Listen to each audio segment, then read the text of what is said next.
Goeiemôre en welkom by die eerste wandel in die woord vir die jaar. Dit is my voorreg om vanoggend vir elkeen 'n wonderlike en mooi geseënde 2026 toe te wens. Mag elkeen van ons die bewus raak van die Here se teenwoordigheid in ons lewens. En ons dank die liewe Vader vir nog 'n jaar. Dit is Januarie en die jaar skop weer af. Dit is ook nou die kerkkalendertyd van Epifanie.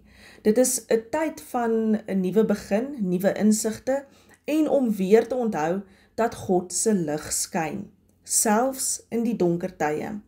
In hierdie seisoen van Epifanie vier ons die sigbaar wording van Christus aan die wêreld.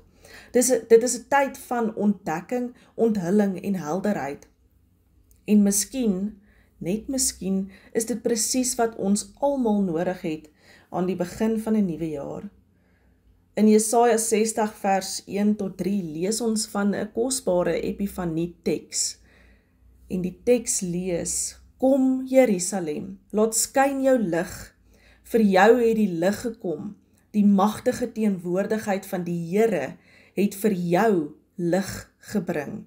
Daar is donkerte oor die aarde, duisternis oor die nasies, maar oor jou gee die Here lig.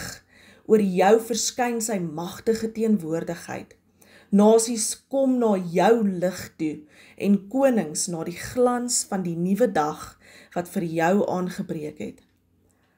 Stel jou voor jy is op pad werk toe en alles voel dieselfde soos altyd.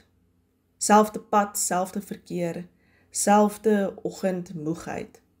Of op pad winkel toe en jou jaar begin maar net soos altyd. Maar dan, sonder waarskuwing, val die lig net anders as altyd. En jy kyk op en sien hoe die son deur 'n dun mistigheid breek en alles om jou lyk skielik nuut. Dit is asof jy vir die eerste keer raak sien wat nog altyd daar was. Dit is Epifanie. Daardie oomblik van onthulling, van nuwe insig, van God se teenwoordigheid wat skielik duidelik word in die alledaagse. Dis nie net 'n mooi metafoor nie, dit is die kern van wat dit beteken om Christus te sien vir wie hy werklik is. Nou die woord Epifanie kom vanuit die Grieks, die woord Epifania, wat beteken verskyning, openbaarmaking.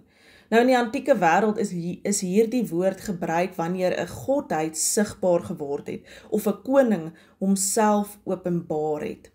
In Christus het God sigbaar geword. Hierdie verskyning verander alles, nie net in die geskiedenis nie, maar ook in my en jou se daaglikse lewe. Barbara Brown Taylor skryf dit so mooi. Sy sê, die inkarnasie is die plek waar die ewigheid aan tyd aanraak. Die inkarnasie is die plek waar die ewigheid aan tyd aanraak. In Christus het die ewigheid ons tyd binnegekom. En as hy vandag nog daardie aanraking gee, dan leef ons nie in die donker nie, maar in die glans van 'n nuwe dag. In 'n nuwe jaar met soveel onsekerheid voel dit maklik of ons in die donkerte rondtas. Jy weet nie wat wag nie, jy weet nie wat gaan uitwerk of nie, maar die oproep van Jesaja is eenvoudig en diep. Staan op, wees verlig. Nie omdat jy self lig het nie, maar omdat jou lig gekom het. Die lig van Christus is nie iets wat jy moet genereer nie, dit is iets waarin jy kan staan. Hierdie lig bring hoop, nuwe perspektief en rigting. En dit is nie net vir jou nie, nasies en mense rondom jou word ook aangeraak deur die lig wat oor jou skyn. Soos 'n ou straatlamp wat snags begin gloei net wanneer jy dit nodig het om jou pad te vind. Dit is nie noodwendig 'n gefokuste lig soos 'n skerp flits nie, maar dit is genoeg. Genoeg om te sien waar om te trap, genoeg om nie alleen te voel nie, genoeg om aan te hou beweeg. So vra jouself vandag, waar het jy onlangs die lig van Christus in jou lewe sien deurbreek? Hoe kan jy vandag meer doelbewus in daardie lig leef? Kom ons bid saam. Here, dankie dat U lig bring waar daar duisternis is. Dankie dat U nie wag tot ek alles reg en in plek het in my lewe nie, maar dat U inbreek met genade in my gewone lewe, in elke dag. Maak my oë oop vir U teenwoordigheid vandag. Help my om op te staan, nie in my eie krag nie, maar in U lig. Amen.